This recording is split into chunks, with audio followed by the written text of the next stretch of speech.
Welcome back to another episode of the SMO Show, where we take a deep dive into the lever pullers behind the scenes of everything you love on the internet. Today, we're fortunate to sit down with Ted Dhanik, the former vice president of fun at MySpace, founder of Engage BDR, a publicly traded advertising agency, and founder of Au Santé, a biodynamic supplement brand. Ted, welcome to the SMO Show. Welcome, Ted. Thanks for having me. Absolutely. Did that intro fairly describe you? Yeah, I think you got so much going on in life, man. That's me, man. Can't sum it up into one sentence, you know? You just did. A renaissance man. That's what I like to hear. There's nothing else going on in my life. That's all of it. Nothing else. We're fortunate to sit here in beautiful, sunny Miami. I'm glad we got the chance to link up. Where's the sun? Well, it's hiding. We got a little shade going. Give it like 2 minutes. It'll come back. It'll start raining also. Maybe a tornado. Yeah, maybe we'll get some rain during this one. First outside rain podcast. Oh, this is crazy. Yeah, yesterday it was like a flash flood out of nowhere, you know, and it was and like literally a flood. Like cars were like submerged, you know, on Collins. Yeah. I think I saw that on your story. Yeah. It's crazy how much Miami's been just getting underwater whacked sometimes. with rain, Yeah, it's different. We're not used to that. But I like it, you know. It's Yeah. pretty cool. It's different. I feel like I'm in a South American tropical country. Yeah. It's sweet. I mean, it was just like an hour and a half drive south for us, and it just feels something so different. Oh, wow. Yeah. Yeah. We're in we're up in Jupiter. It's like a little kind of beachy town. So we come down here from time to time, but it's so weird like what an hour and a half, drive does. Just Nice. completely different. You spend a lot of time down here? You know, I used to spend a lot during MySpace years. We were here like once or twice a month for like 5-6 years. So I have a bunch of friends here, know a bunch of guys, and it was fun. You know, back then it was totally different than it is now. Now we have all these guys from LA here, so it's kind of like all the crypto guys. there's like so many people from that, that I know. It's crazy. It's kind of cool though. Yeah, it's nice to see kind of the migration down south to Florida because, I mean, for business, the taxes are much better than most other states, and you got kind of year-round, nice, calm weather. You got Homestead. Yeah, that too. Yeah, for sure. It brings out a lot of interesting characters, though. Oh, yeah. Speaking of MySpace, so being a CFO, Fun Officer, what does that entail? Oh, yeah. So my role was marketing there, so I wasn't a CFO, but it was a lot of fun. It was from the beginning, and it was just all things marketing, just try to lift the brand off the ground initially. Did a lot of offline stuff, lots of events, lots of concerts and tours, and then kind of evolved into deals with record labels and studios and comedians and all kinds of talent to acquire exclusive content. And it was a lot of fun, and just get basically the brand out there any way we can, do really fun things like having like Pharrell on the rooftop of a parking lot. I do so fun, it's just right there in the title. It makes sense. Yeah, just having like Pharrell on the rooftop of a parking lot in LA, perform his entire album before, it came out, and put it on MySpace like months before it was out. So stuff like that we were doing that stuff every day. Yeah. It's cool. We don't see anything like that anymore. So I can't see any of the current social networks doing Not to that special uniqueness that you're like really capturing lightning in a bottle before you even kind of really knew what it was, because fast forward now, there's so many different events and so many different things going on, but it's like overstimulating sometimes, and it doesn't really hold that uniqueness factor to it. No, I agree, and I think a lot of it has to do with where we were in our careers. So the guys, Tom and Chris and those guys, they had several exits before MySpace, and I was at Lower My Bills before, and we sold Lower My Bills, and I jumped on MySpace. So from that standpoint, we were kind of in a different place, like our priorities were different. I think we wanted to be a part of something fun. We wanted to be passionate about it because we're kind of at that place in our careers. We're like, hey, we're only going to do things that are fun and unique and kind of fit the theme of our lifestyle, and so that was our theme of our lifestyle. It was fun, so. Living it up, having the most fun. Yeah, it's hard to imagine seeing like Facebook or TikTok or, any of the meta platforms doing anything fun these days. They've kept it so gated, so behind the scenes. I mean, I'll tell you what, like some stuff was, like we look at it as fun, right? Like selling data, so that was fun. I mean, from a marketer's standpoint, right?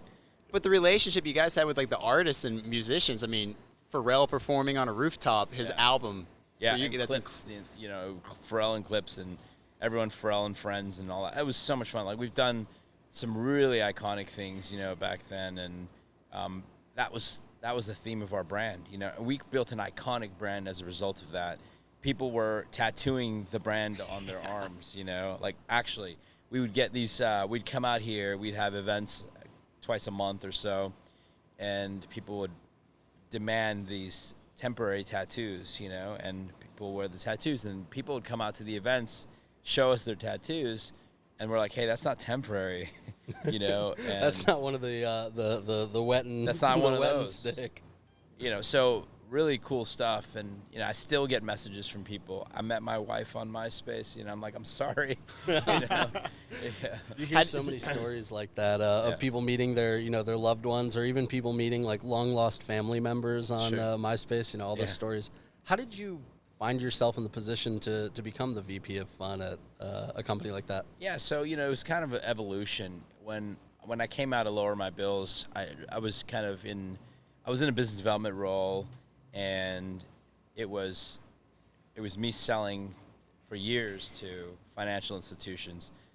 Lower My Bills is the largest delivery platform of leads for consumer finance products like refi and home purchase and stuff like that.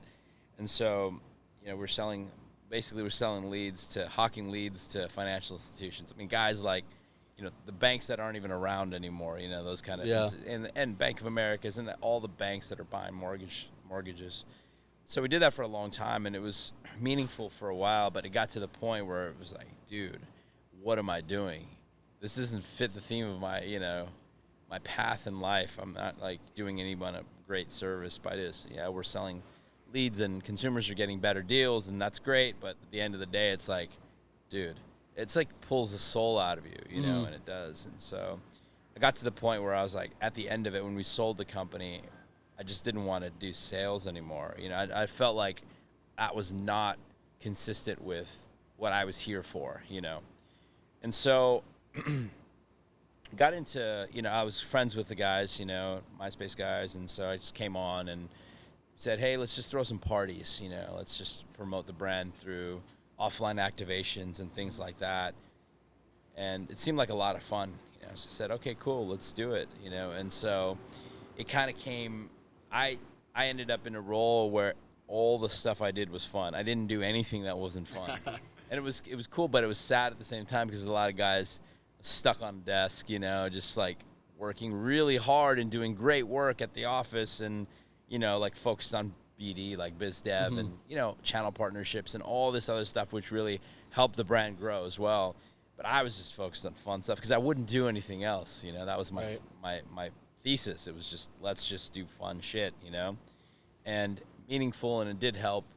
And it created a huge connection between this tangible factor that MySpace has that no one else has had so far, which is like MySpace was tangible because we were kind of everywhere in like every major town. We're having events and we had partnerships with the biggest DJs in the world and like all kinds of really cool stuff, and you'd see me. I would always be, I was on the road, like the entire year meeting people, so. Well, it's one of those things where it's like in order to build a good community online, you need to have that community first built offline. Yeah. And that's something that a lot of the current platforms miss out on because they came, they had the predecessor of MySpace that took the time to have fun with people, build that community offline to show what it was like when you'd get online.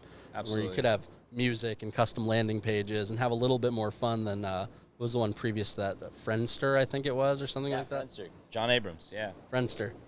That was kind of like the first social network, and then MySpace really came around and made it fun. Yeah. Made it less of that dating website feel. And also personal, too. I mean, you can pick your top friends, customize your page. The music stuff, too, was amazing. Yeah, it was, like a lot of the stuff. Basically, our whole, and it's great that you touched on Friendster, and it's great you talked about that, about, let the user control, their how they live online, right? Like their existence. And so those things, and you talked about dating sites, all of that stuff was really our catalyst. So Friendster was around, they made a few huge mistakes, you know, which we talked about before. There's a gecko. It's so cute. But anyways, gotta love Florida. Wait until the iguanas start Turn into rolling an through alligator here. soon. Yeah. I wonder if it's the one that was. You seen any alligators since you've been I here? haven't seen. Oh, I'm like, man. looking forward to it though. Got to take you on an airboat tour. Dude, I love all animals. You know, it's great. But you know, when Friendster was around, John Abrams made some key mistakes. You had people like Tila Tequila and Forbidden and all these people. I'm sure you remember them. Yeah. On MySpace, but they were on Friendster first, and so they were limited to 500 friends. So no, you can't have more than 500 friends.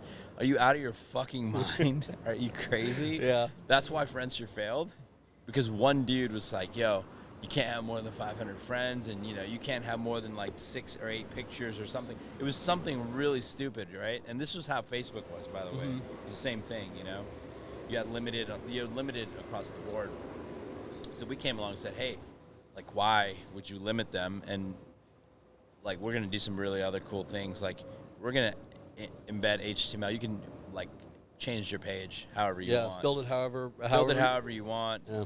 You can have glitter on it, you know, whatever you want. You have background music, you know, and ambiance is just kind of cool. And then eventually the top 8, you know, was empowering people, and it was really dramatic, you know, the top 8 thing. It was a lot of soap opera. Yeah. I hear shit all day long. I'm like, I can't believe it.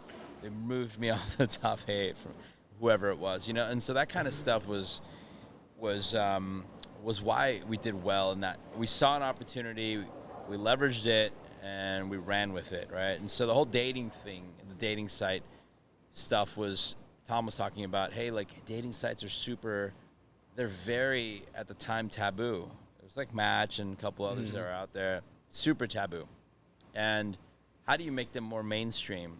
The whole concept of MySpace was really like, yeah, social network, but the reality of it was people were meeting their significant others on MySpace, or they're dating people, and it was really a dating site, you know. In the background, it was really crazy what was going on there. But so that was the idea. Like, we wanted to make it less taboo. And so that worked out pretty well. And then all of the stuff that we talk about now kind of worked against us during the Facebook era. So it was when we sold the company, we had a hiring freeze. We couldn't sustain the growth. And Facebook just took advantage of that. And basically they saw that too many ads, thanks to Rupert Murdoch, lots of spam, thanks to Scott Richter and others like him. But at the end of the day, we didn't have engineering effort to fix all that. So they just saw it. You know, they saw that, hey, these guys are they're struggling. You know, the page loads are too long, and all these things happening. And they saw an opportunity, and they opened up Facebook to, you know, they went wide with Facebook. It's not just for college students anymore. And people just wanted something new. Yeah. Just like they want something new right now. Yeah. You know? So it was crazy to see, because like that was very early in my like social media life. I was young when, I think 2011 was when MySpace was purchased. Yeah, I'm surprised you were on MySpace. Were you like 3? Dude, you look No, like I you're think- 18.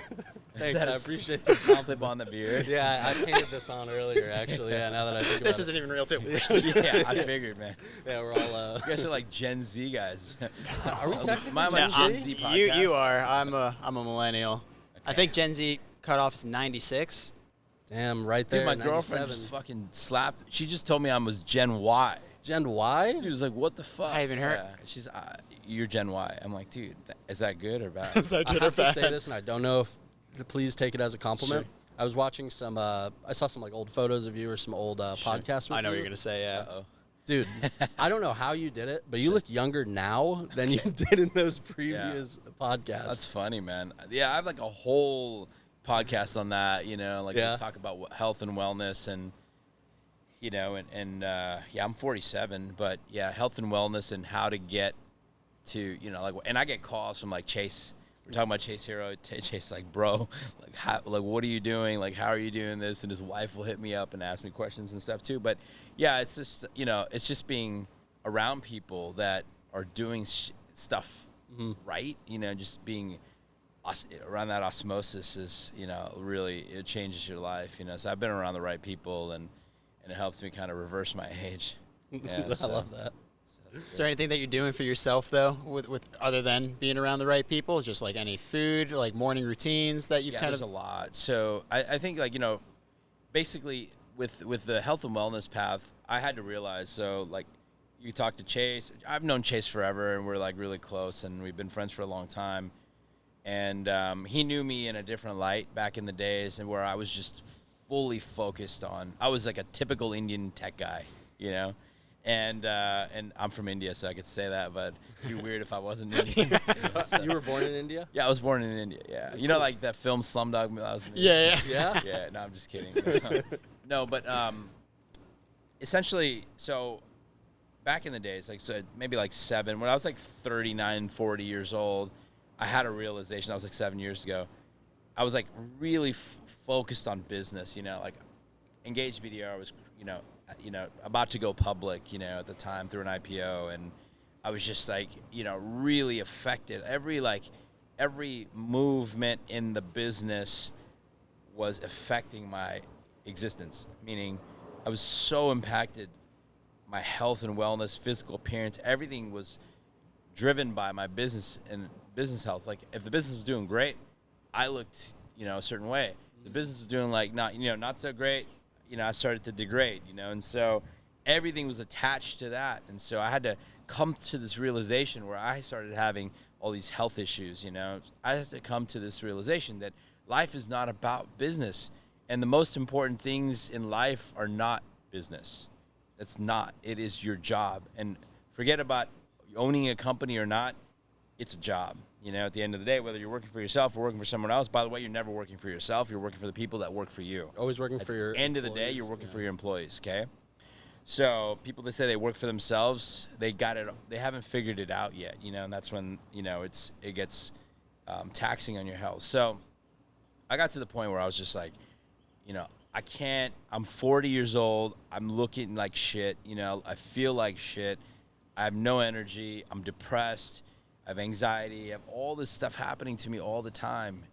And like, why is it? And it's because I was fixated on the fear of tomorrow and the regret of the decisions I made in the past.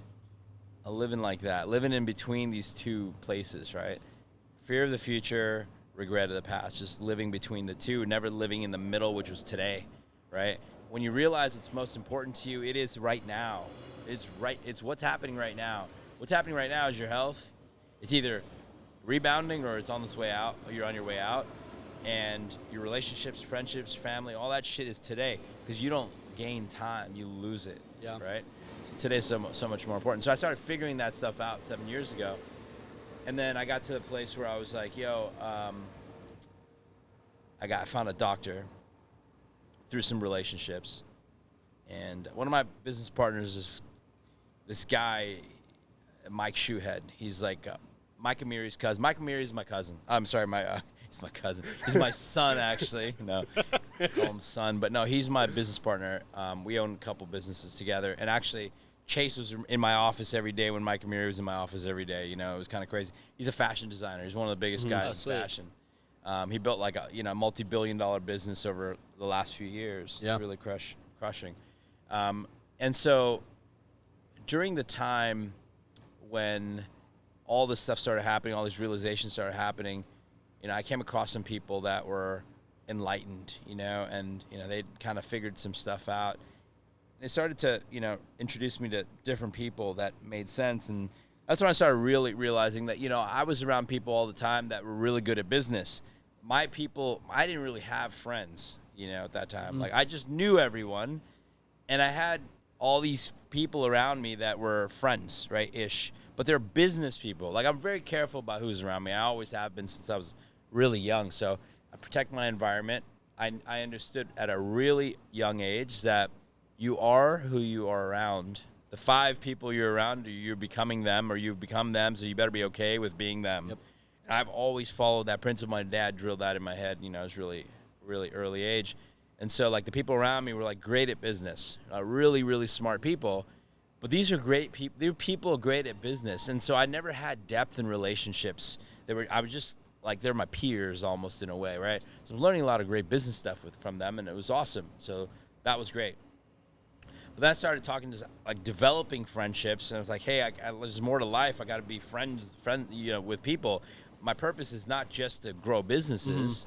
It really is about, like, hey, I should try to figure out how to enjoy life, And so I started developing relationships, and these people, they're good, they're successful in business, they're accomplished, they're happy, and they're enlightened, and all this stuff. So one of my friends, Mike Shoehead, who's Mike Amiri's cousin, by the way, he's a star of the show called Shaws of Sunset. I never watched an episode, never will, but they did 10 years of that show, and somebody's watching it because it did well, right? That's pretty cool. I always fuck with him about that, But anyway, so he introduced me to my doctor, Dr. Daniel Magadim. I did podcasts with him. They're on my page. And we talk about a lot of really interesting things, and he's, like, basically transformed my life, right? My fitness and my wellness. So, like, I got, I looked and pulled my labs and all this stuff. We're talking about mechanical shit, right, at this moment. Forget about spirituality and enlightenment. Mechanically, all the stuff I was dealing with, all my priorities that were set in my life were reflecting in my labs, right? So my labs looked really bad. So basically, like, I was 40 years old. My testosterone level was down to, like, 100. At that moment in 40, my, like, testosterone level should be, like, 850 or to 1,000 naturally. But because of cortisol plays a really key role in, levels of testosterone and progesterone and estrogen, estriadol, and all this other stuff. By the way, there's so many other hormones other than testosterone. I had to be managed. I had to do this thing called testosterone replacement therapy. It was a TRT. I feel like every guy after 40 who's accomplished, who's under tremendous stress, needs to be managed. Their hormones need to be managed. After 40, you're not biologically capable of producing enough testosterone to maintain your vigor. You don't have the ambition and drive that you did before. Sex drive, everything. All of that is just determined by your hormone levels, right? So mechanically, I was kind of fucked. So anyway, so he got me on this regimen, talked to me about, like, what my life looked like, what I was doing, what I was eating, how I was working out, all this stuff. And by the way, I had a trainer the whole time. I was in the gym. What was I doing? What was I doing? I was working out the same amount of time. I was working out like 1 to 2 hours a day. I've had trainers for like 15 years. How would you feel after those workouts, though? Just defeated? Just tired, defeated, and sore and all this other stuff, right? And I was the same weight. I'm like 155 right now, right? I'm 155. And I was 155 back then-ish, you know? And I looked totally different. You saw the pictures of me back then. I looked totally different. Body composition was different. I had like 25% body fat at the time. Last time we checked, I was at like 8 or 9% recently, right? And I'm like 47, dude. So the goal is to get into like lower single digits over the next year or so. But so that was happening, and I'll tell you what it was. If your hormones are out of whack, you cannot be anabolic. What does anabolic mean? Burning fat, right? Burning fat, building muscle. That's anabolic, right? If your hormones are out of whack, your testosterone level's low, your progesterone's low, your estrogen or estriadol is high, you cannot be anabolic. No matter how much you fucking work out, no matter how much you're on a treadmill. I have a friend, Lorenzo. He's with me all the time. It's my Craig's dinners. You see him in the videos, and he talks about drinking a glass of water. It's kind of crazy. The guy's from New York. He sounds like he's from New York, and he'll never lose his accent. Great guy, one of my best friends. Anyways, this guy looks like a tank. I mean, he's like built, and he's ripped and stuff. But he didn't look like this until recently, until like a year ago. I've been friends with him forever. I met him at the gym, and the guy it was gross. He was on the treadmill for hours every day, working out everything. Like, he'd be on the treadmill for 3 hours, and the treadmill would be like a lake. It'd be wet. Soaked. And the guy was doing this every single day. And I'm like, bro, you've been doing this for 5 years. I've seen you do this for 5 years. I told him this like a year and a half ago. Bro, you look the same. I'm sorry, man. What the fuck are you eating? And then so I looked at his diet. He's eating perfect. Like, it's fine. He's eating, pretty close to carnivore. He's eating like once or twice a day, Like, I'm like, what is going on, Anyways, I told him, I said, look, I know what's wrong with you. Your hormones are fucked. Your hormones are out of whack. You need to go see Dr. Danny, And finally went, saw Dr. Danny. His test level was at like 96. Oh, wow. And the guy is younger than me, and he should have been at like 1,000, right? Anyways, estradiol was really high. Estrogen was high.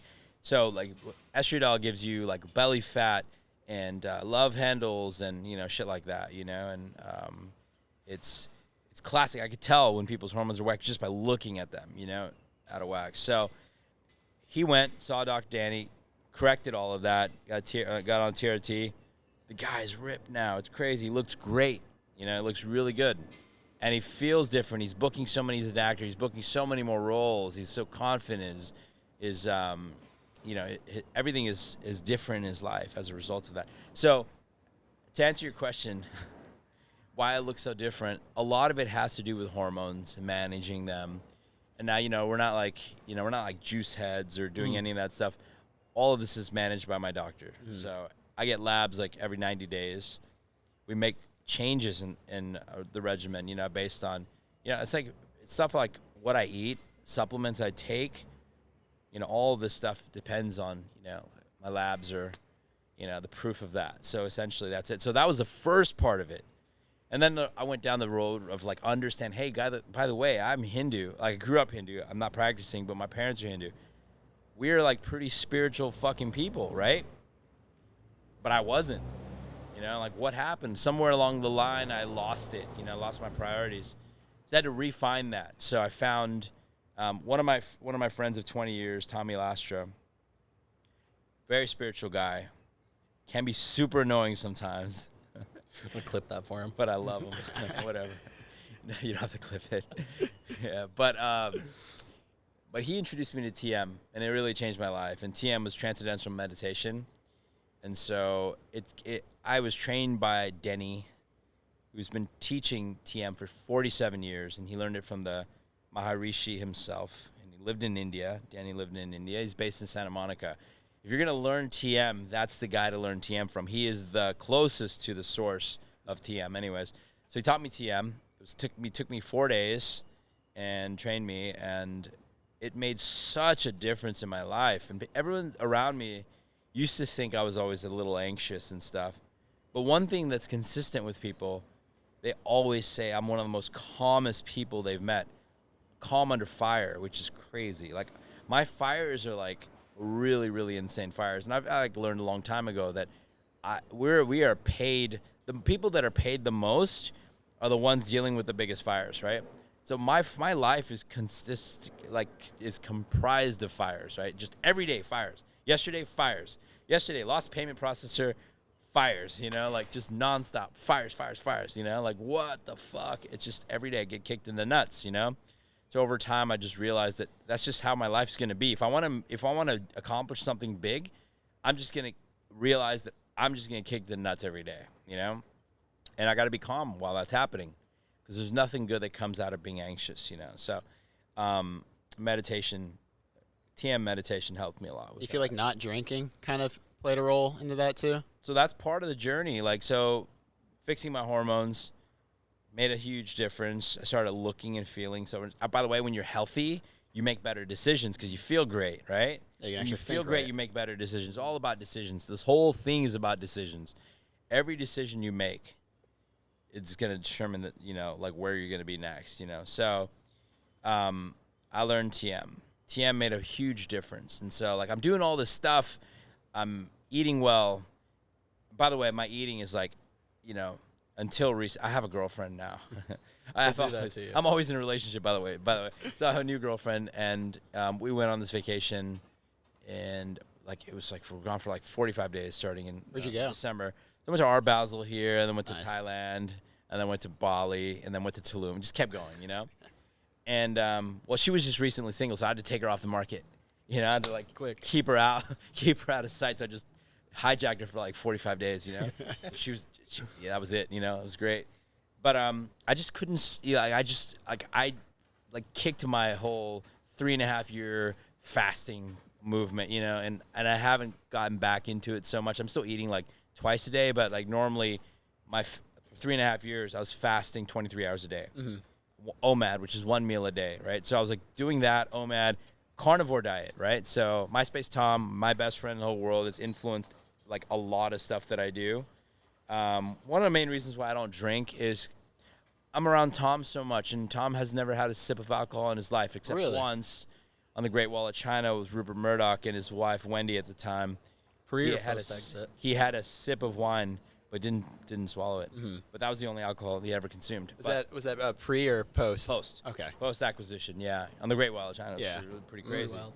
Yeah, so he didn't drink during the whole MySpace time. Didn't drink, I didn't drink because Tom's with me every day, and so it'd just be weird one guy drinking, one guy not, But we were so different but similar at the same time. We had shared the same core values, but we were just like super different. I'm like super urban, yo B, and he's just like not, So, but it was a lot of fun, and even to this day, like Tom never drinks, and so I was drinking again recently. I would say like over the last 10 years, and like it wouldn't be much. It's like 1 or 2 drinks a day, and then like I'm on this journey of like getting like understanding how to be like reversing my age and getting better and just feeling good and just being enlightened, and I meditate and working out 3 times a day at one point.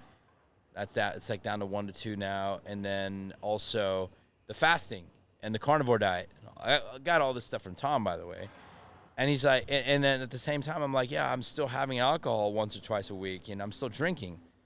That's got to stop, completely. Because I started reading stuff about having 1 sip of alcohol in your body versus having none. Huge contrast, so having less alcohol is the same as having more alcohol. Having no alcohol is completely different, And so I said, fuck, I'm just going to quit because I don't need it anyways, and it makes no difference. And if it's going to make me healthier, I was on this trip to get leaner. Let's do it. So I did it, and I quit. That was like 3 years ago, or maybe a little bit more than that.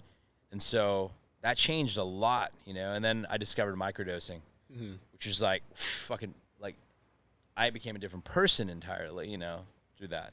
So that's been like kind of my journey, from like looking the way I did before to the way I am now. I've always had this like undertone of like depression before, I think that's a thing that a lot of entrepreneurs struggle with for sure. Yeah, it is a big thing. And that's why, one of the reasons why, so I discovered microdosing.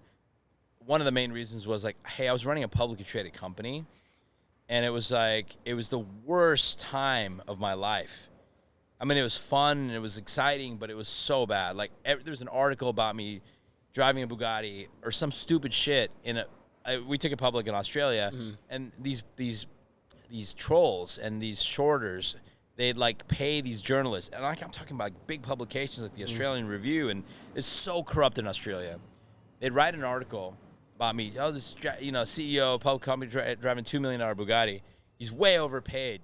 And the next day, they short my stock, smash us down, And they systematically did that until smash us into nothing, And it was just like, it was unbelievable. And I was just like, I was in the worst stress, Anyways, so all that stuff was going on. And then microdosing. So I have a friend who's like a tech pioneer. He sold a company to Facebook years ago, and then he built another several billion-dollar company over the last 3 or 4 years. And this guy, he dedicates all of his success to mushrooms. Like he said, everything I've learned in the last 7 to 10 years, every idea that's come to me is from like these high dose journeys that he does, shaman guided, that kind of stuff, right? I'm like, you're fucking weird, dude. And I don't do drugs, and I've never been into drugs, never really did anything, I didn't smoke weed, no MDMA, nothing, and I did shrooms like 20 years ago. I had a bad trip. I'll never do it again, right? And so I was like, dude, no, I'm not going to do it. I'm not going to do any drugs. No, drugs. I'm not doing drugs. Yeah. And I don't even fucking drink, dude. He's like, no, man, no. It's different. It's okay. He's like, you start with microdosing. I'm like, no, dude, I'm not fucking doing mushrooms. Are you crazy? Do I look like a hippie to you? And he's like, all right, man, you got to be more open-minded. I'm like, dude, I'm really open-minded. He's like, no, you're not. I'm okay. So he sends me all his studies and science and all this stuff to read. And I start reading it, And I'm thinking like, fuck, man, I'm so ignorant. I'm a moron. And I read this stuff, double-blind, placebo-controlled studies about people and what it's doing physically to their brain. And then all the other stuff, the non-physical stuff, And what it did for depression, what it did for troops coming back from Afghanistan, 80% success. high dosage to these troops. 80% of them show zero clinical signs of PTSD after, right? Mm-hmm. It's pretty insane. So this stuff is happening, and then we're reading studies about rewiring your brain and what does that really mean, and neurogenesis, which is really crazy, and then neural network connections, and how does that affect me? So I started learning about neural network connections, and what does that really mean? This happens to you outside of mushrooms also. When you're learning complex math or a brand new language, you're creating neural network connections in your brain. Complex math or new languages, which is pretty insane. So you're saying that when I'm on mushrooms, my brain is being rewired in the same capacity, similar capacity? Yes, it's pretty wild. And then neurogenesis, which is really interesting. It's like, so what you're saying is when I'm having mushrooms for recreational purposes, I'm creating spawning or influencing the generation of new brain cells. This is insane. So what that really means is, like, when all these guys are out here, going out, having a drink or two for fun, technically killing brain cells, and I'm on a microdose, I'm actually creating brain cells. So while I'm having fun, I'm creating brain cells. Okay, so then what's the side effect?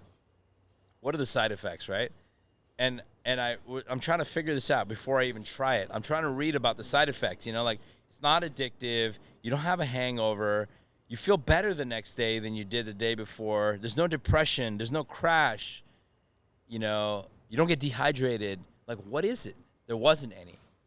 And so I said, fuck, I have to try this out, right? So then I did.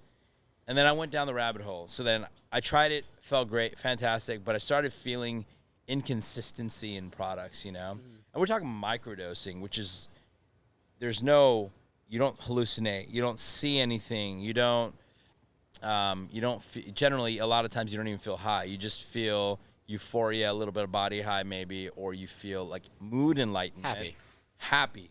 Just mood enhancement, which all of us entrepreneurs who are mildly depressed need, So it's really good for that. What would you consider, for the people that don't know, a microdose is? Sure.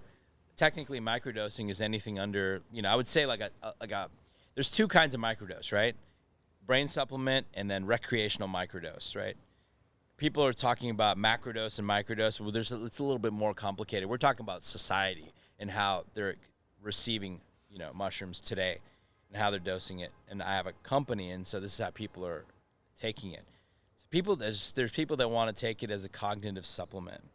And these microdoses are like capsules usually, or it could be anything else. But generally it's about 150 milligrams. And a lot of times you don't even most of the time you don't feel anything. You feel nothing. But over the first few days you start feeling mood enhancement, and that's when you're just a little happier, So you're getting some permanent benefit from that. It's not only while you're on it, because remember the brain chemistry is changing. So from that standpoint, you get a lot of benefit from that. The benefit I got, and that's how I started, was capsules, and I didn't feel anything. I didn't feel high. I felt nothing. So what do you do now? Tinctures? No. We have gummies, chocolates, and capsules too. But, starting with, really like those 100 milligrams, some I don't know, she might have been a witch. I don't know, some girl that I met. Where'd you meet her? She was a friend of a friend. Oh, dude, totally she doubled witch. As a model. And, and she was she had this covert operation on her Instagram. You'd have to message her on Signal. She's selling capsules. It's kind of crazy, Facing north. North Star. Yeah, it's don't text me about this on my phone. I'm like, dude, nobody cares. You cares. Get here, send a smoke signal, burn some Palo Santo. I'll know you're here. It comes in not in a bottle, a little packet. Anyways. Might be a witch, yeah. And then she was sending the stuff. I'm like, what is it? What it should. No, it's good mushrooms. All right, cool. Anyway, so then started with that. Didn't feel anything, which is what I wanted. Brain supplement. Started feeling just better mood. I was in a better mood all the time. It was good. Then I was like, I want to pop 2, pop 2 or 3. And that was 200, 300 milligrams. It was nothing, And And so, okay, I felt a little bit better. I felt a little high, a little euphoria. And I was just like, this is kind of like a cocktail. What you want a cocktail to feel like, but never feels like that. Because cocktails, like people like, reduce your inhibitions. You feel a little more social, right? No, you actually turn more introverted because it's a depressant. It's kind of crazy how alcohol works and tricks you. But this actually made you more social. Drop your inhibitions. You become more social. You're just more open. You want to talk to people, So that was happening, and I didn't see anything. I wasn't feeling high, and I wasn't, impaired, And so that happened with the capsules, and then, and then I started trying. People were like, "Oh, there's chocolates and gummies," and started trying all that stuff, and then went down the rabbit hole. Started finding the people that own these companies. Some like the more popular ones like Venice Bar and like Polka Dots and like all these companies that people are, they're doing high volume and stuff like that. And I started asking these guys, hey, why are these inconsistent? Like, why sometimes I feel totally different, or I have an anxious finish, or like, what is it? And I figured it out. And they said, well, it depends on the deal we're getting on the mushrooms, right? So I said, what does that mean? Oh, because it's different strains. Different strains every time. Like, yeah, what strains are you using?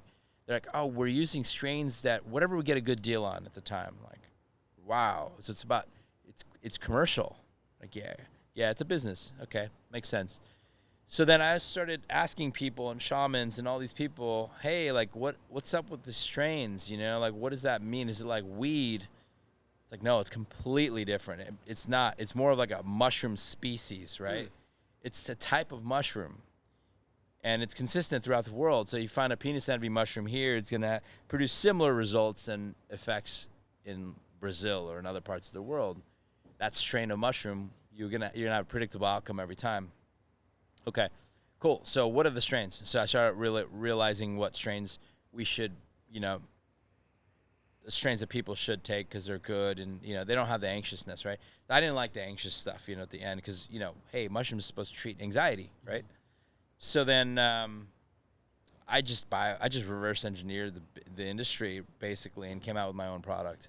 Buy all of them, go through testing, look at all of them. Yeah, and I didn't want to be in that. It's not a business. It's just a passion project. I think that comes down to, though, like when you have that mindset, from the beginning of starting businesses, it's like it's almost like the kid that, takes apart the radio and tries to figure out how it works. Yeah. Like I was always the kid that, like, I look at a business like Disney. My girlfriend loves Disney.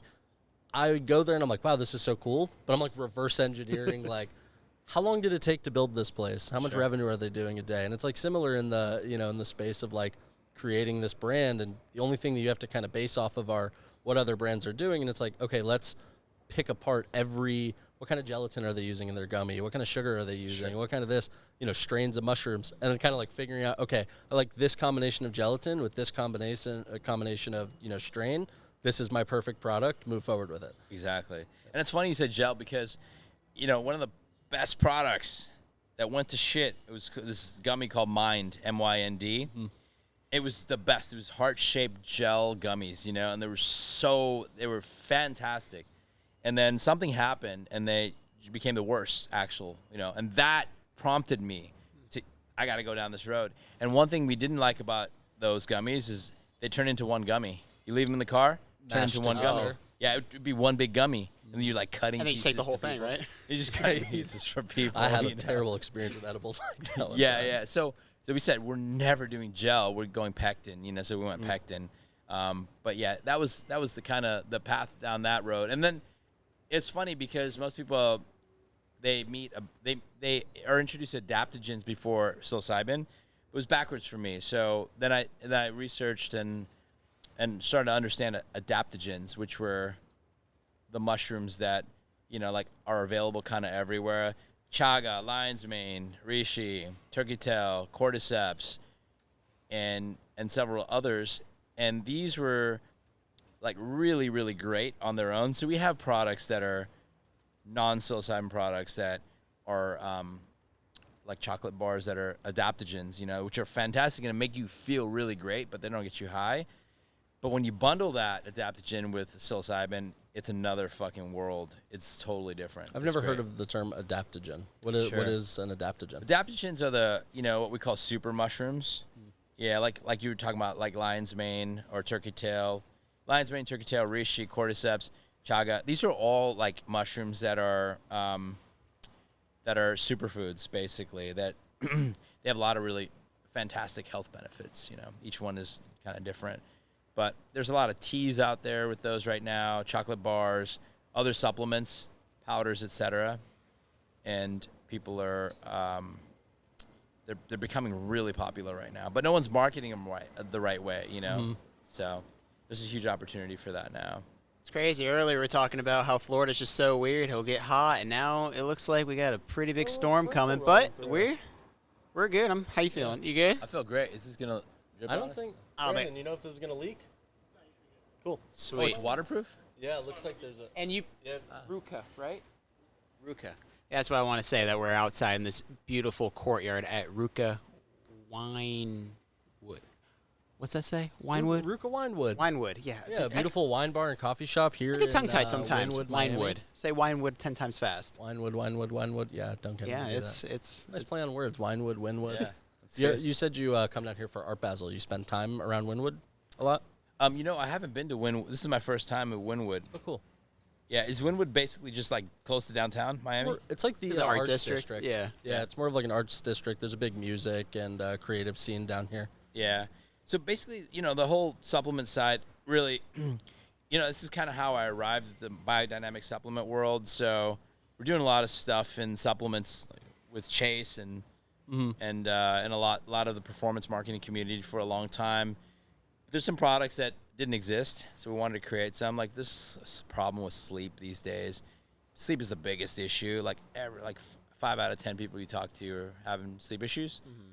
So we wanted to come up with something for that, and us being entrepreneurs with a lot of stress, having sleep issues, right? So came up with some sleep products, lots of biodynamic supplements.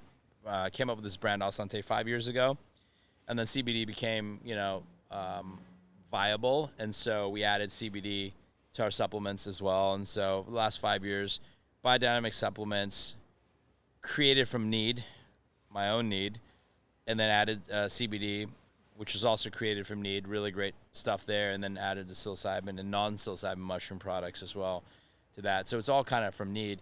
Psilocybin stuff is really more of a passion project because I feel that obviously we want to be there when regulation is implemented. We want to be the first, there. But we've been treating a lot of people with issues, right? So lots of people with different types of addiction. I have friends that have opiate addictions we've treated. They're off. Mushrooms are great for that. Also friends that were addicted to weird stuff like kratom. Mm-hmm. Kratom is available at your gas station. It's just like an opiate. A lot of people that have opioid addictions move to kratom as an alternative. Exactly. Yeah. That's exactly it. So kratom hits the opiate receptors the same way that opiates do, and it's created a really addictive product, and it causes this very similar effects and withdrawals that opiates do as well. Alcohol addiction, I'm trying to get everyone off of alcohol because I feel that alcohol is, it's kind of killing, it's not so great, it's so bad for us. And I've got a lot of people off alcohol. You listen to Dr. Andrew Huberman? I love Huberman. Yeah, I feel like him single-handedly alone is really shaking up the kind of just the conversation around alcohol. But I like the fact that how disciplined you are with just yourself and your self-awareness, but how open-minded you can be when just someone presents something to you. But like, let me just do my research and have my own understanding. Yeah. Where does that come from? Your father, or just kind of like your family roots a little bit? That's great. I think that it's a nice segue, and I feel that is the differentiation between a lot of people that have achieved success, but continue to achieve success, and are not as good as their last project. And the reason why is, and so as a kid, really young, my father he's a voracious reader. He's read more than anyone I know, and he just put these books. He drilled it in my head that I had to read these books, and I started off reading Tony Robbins and Brian Tracy and Zig Ziglar and all these guys. And something that really sparked in my head was I had to be coachable, and no matter what, I had to be coachable. And I look for that quality in people. No matter what we think we've done, we've never done enough, or we're not as big as we think we are. Right. Meaning you just have to be coachable. And the coachability is the differentiation between people that are humble and that are not, And so you got to be coachable. You don't know a lot, and you have to be open to ideas from people. You're always learning. I learn so much from everyone all the time. I'm just super coachable. I just want to learn, just always. Too many people lean into that, ego side of things, and they're like, I know it's right. I know what I'm saying is right. I know, and you need that coachability. One of the things that I live by is like, I'll be the first person. Like, I want to be told that I'm wrong. If I'm wrong, I'd like to know so I can learn how to be better moving forward. Sure. And if you can't do that, you'll never grow because you'll just be stuck in that same, mindset of I'm right, you're wrong. It's really like, okay, maybe we're both right. How can we be better moving forward? Sure. It's a race to become better every day, There's no end result. And I think the difference is people get to the place where like, I'm going to be the best. And that automatically implies that it's ending at a certain point. You mentioned something earlier about it's the journey, not the destination. Sure. And we were talking about books. I think it's a good segue. There's a book called The Alchemist. Sure. Which is a book I have it on my nightstand. I recommend that to everybody that I know. Yeah. And it's one of those, it's really helpful to learn that life isn't about the destination and where you end up. It's really about that journey. Sure. You mentioned it earlier with, friends. It's like you focus so much on business and the end outcome of, well, I'm taking this public. I want my stock to be at this price, or I want this to be, I want this end outcome. I want the car, I want the house, I want this. Sure. But it's really about who did I meet along the way? What was what were the meals that I had with people along the way? What were the conversations, the laughs that I shared that are really what make life, not that end goal that everybody's, constantly chasing.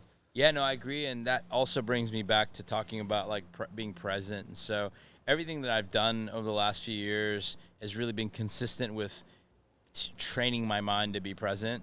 And so being present I feel like it's the most important thing. What does alcohol do? It doesn't keep you present. Exactly what I was about to say. It does the do? opposite. They force you to be present because they stop time. What does TM do? Transcendental Meditation forces you to be present, right? And all this stuff, while you're present, you start realizing the real stuff that's important to you in your life. And stuff like that wasn't important to me before. It was like cultivating like deep relationships and friendships and family and all this stuff with people that I really learned how to do when I learned how to be present, And memory. People have bad memory. And I'll tell you, the consistency with people with bad memory is they are not present because they're not there to remember. And that's what my problem was. I had the worst memory of anyone I knew. I couldn't remember anything. And then when I learned how to be present, I remember every word everyone says. And I have the scariest fucking memory. And my girlfriend tells me, like, I remember things that she said to me the day I met her. Like, I remember everything. And I bring it up all the time. She's like, you're fucking dangerous, dude.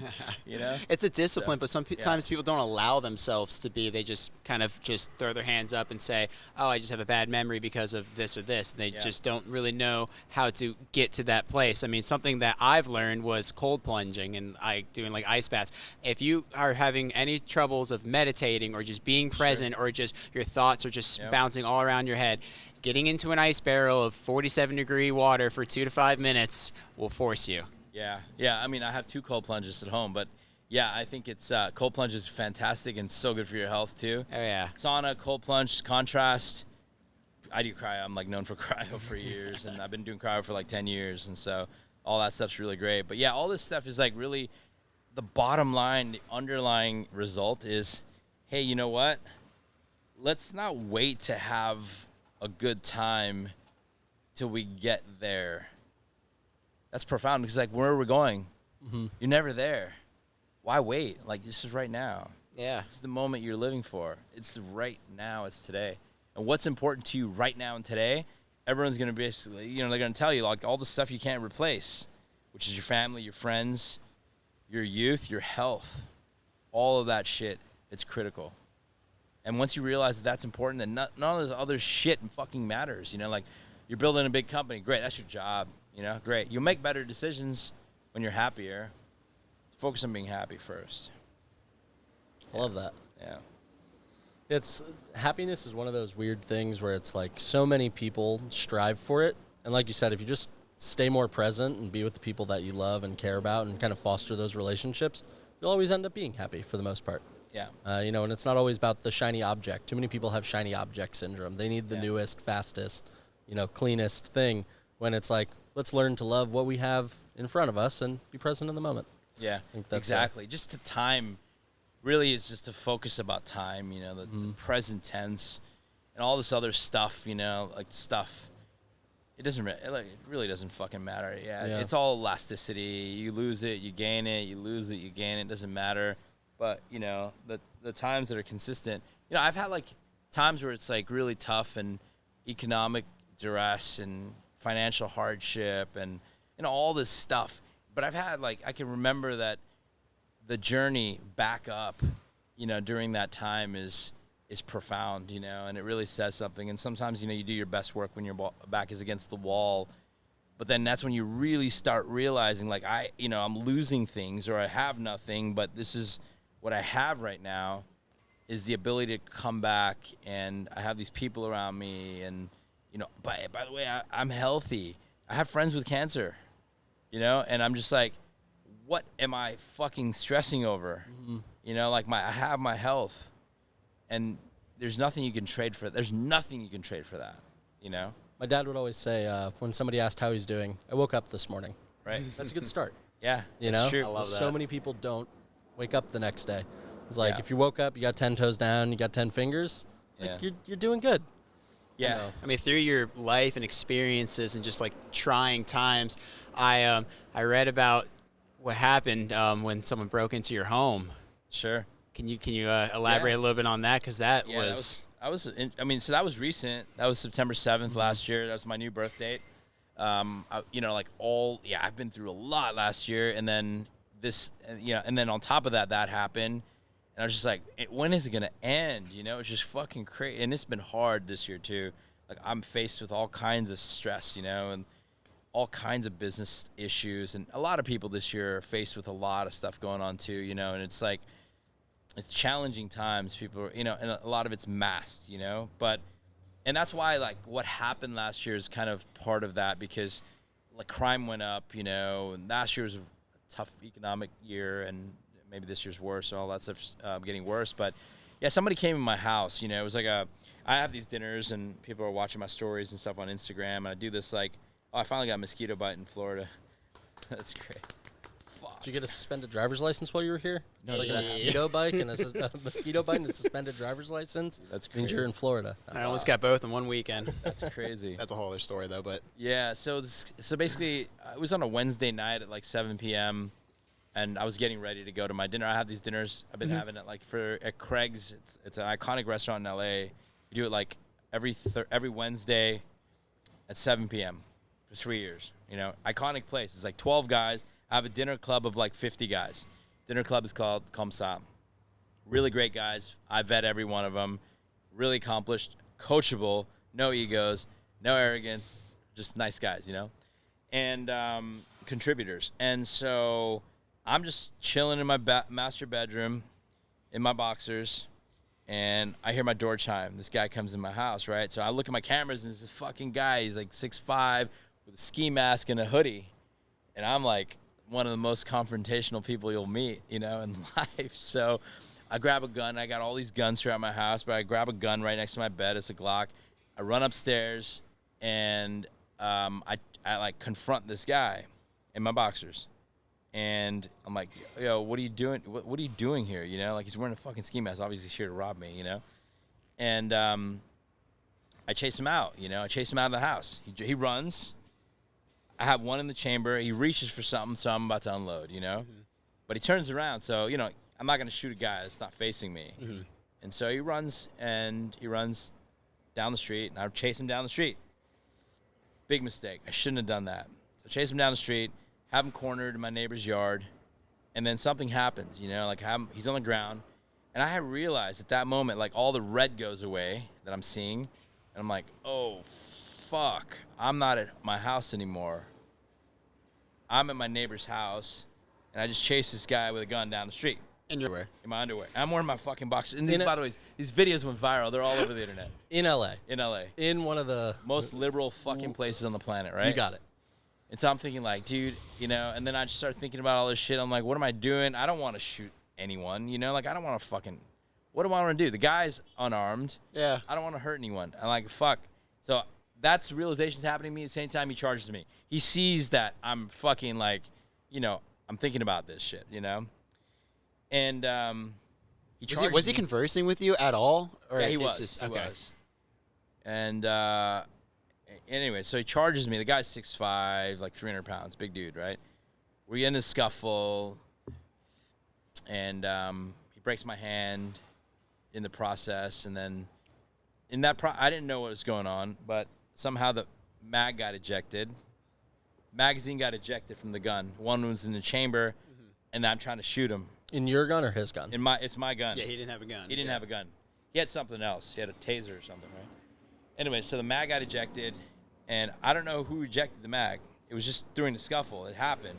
And then I had one shot. I'm like, fuck, I'm going to shoot this guy now. So I tried to fire, and it didn't hit anyone. And in fact, nobody could find the bullet. I don't know where it went, It's crazy. Wow. So then, and then he breaks my hand. Like, this finger is like, I can't move it permanently. It's got 3 screws in it.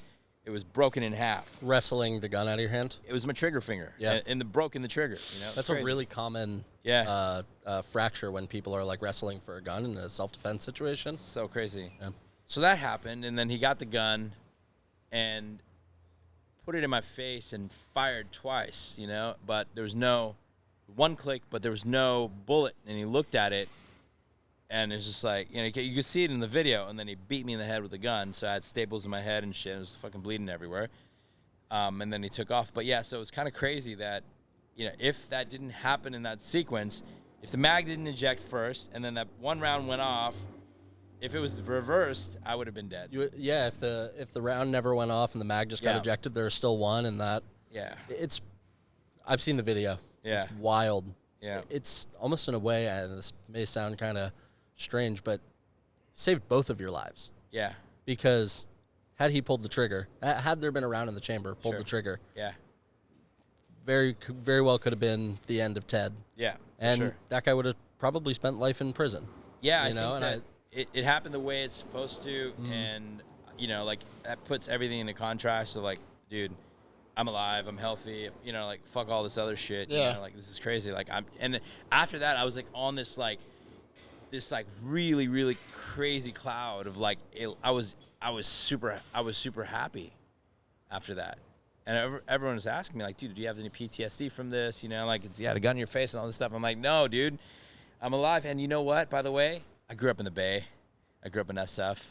So we had guns in our faces all the time as kids, it was crazy. But it was really like that moment that helped me realize that, dude, I'm always like, hey, I'm stressing off some fucked up shit, like all the time. My dog died before that, and my cat died, and I had this relationship that ended, and there was like all this corporate bullshit going on in the public company that I was like really, really stressed. But then this kind of thing changed my, like outlook on stuff, like I can't complain about anything. To survive something like that, it was crazy. Yeah, it was my fault. I should have stopped in my driveway, just called the cops. And by the way, the cops took 45 minutes to come. Shots were fired. Neighbors were calling the cops multiple times. 45 minutes to come. Paramedics took an hour. So, LAPD. Dude, LAPD. And we asked them, like, hey, what happened? There's said shift change. Like, Of course. Oh, shift change. Yeah. Thank you. Wow. are you Oh. serious? How kind This is of crazy. to protect and serve. How Yeah. lovely. Yeah. So anyway, so after this happened, like all the videos went viral. All these guys hit me up. They're like, "Yo, you need tactical training. You're a moron. You lost your own gun. It's like, hey guys, look. None of you, like, how many of you guys would chase somebody out of your house down the street in your fucking boxers? You can train all you want. You train all you want. How many of you have actually been there? Yeah, been And there. they're not training in their boxers. Right. And I wasn't trained. Yeah, I give you that. And so all these, like, I have friends that are like Navy SEALs, and they're like, yo, we need to train you. Great, let's do it. Once my finger gets better, I can't bend the fucking finger, so I got to do another hand surgery, and so that hopefully this will get better. But at the end of the day, yeah, I was wrong. I shouldn't have chased the guy, and I don't recommend anyone do it. Just stop at your fucking drive. Chase him out of your house, yeah, but stop at the driveway. So, and then I had to go to court for this shit. The guy's wife screaming at me. He's got kids, and I'm just like, yo, I'm sorry. I don't want to cause any problems in your life, and I don't even really care what happens here, because what's going to happen? LA's just going to make a deal, and he's going to be out anyway. out. So my intention is not to put this guy in prison for the rest of his life. That's not it. It's not going to change anything, you know? The system is fucked, you know, in LA. You could do and by the way, he was out the next day. Of course. It took a Yeah, I month to read get to that. him because I have all these, like, you know, license plate recognition cameras. I was preparing for this moment for a long time, you know? So my license plate recognition cameras got his license plate. He was there a month, prowling for a month, looking at my house. Was it you specifically that he was prowling, or was it the whole He's got, neighborhood? yeah, it was me specifically. I probably saw, like, you know, actually, the house next to my house is an Airbnb, so he stayed there. And he told the cops basically everything, you know, so he was upfront about it. And that's where he saw my driveway and all this other stuff, you know. And so I was targeted, yeah, but he was watching me for a month, and then he finally thought I wasn't home. He did not think I was home. So he didn't intend to be a home invasion. He just happened to not be. He didn't know I was home. When he saw me, he was surprised. So, you know, he wasn't planning on it being that way. It was just one guy, which was, you know, whatever. But yeah, he was a seasoned burglar. He had like 11 priors in the past, and so he'd been, I guess this was his career, you know. It is what it is. And I don't know. Yeah, so but LA's really fucked, you know. It's all this. The DA is whatever it is, what it is. In this situation, the DA wasn't at fault. The judge let him out. So he had a $2.1 million bail. And then he went to court the first time, and the DA said, do not reduce his bail. He's dangerous. And the court said, we're going to drop it to $100K. So he bailed out in $10K. He was out the next day. You know, he bailed out $10K, 10 G's. And then when we went back to court, they remanded him in custody because the judge felt that bail was too small, so they raised his bail. And then another police organization came to arrest him for another burglary. They're outside the courtroom waiting for him. They found his blood at another scene. So, wow, it is what it is. But yeah, I feel like, you know, that was wild. You appreciate the things that matter. Yeah, probably. but you know, I've been a diehard about LA. I'm like, dude, all this stuff going on, you know, these riots, and during the riots, it was a lot of stuff that wasn't talked about. But during these BLM riots and all this stuff, I was at the riots, by the way, supporting. You know, I was demonstrating. I wasn't. Yeah.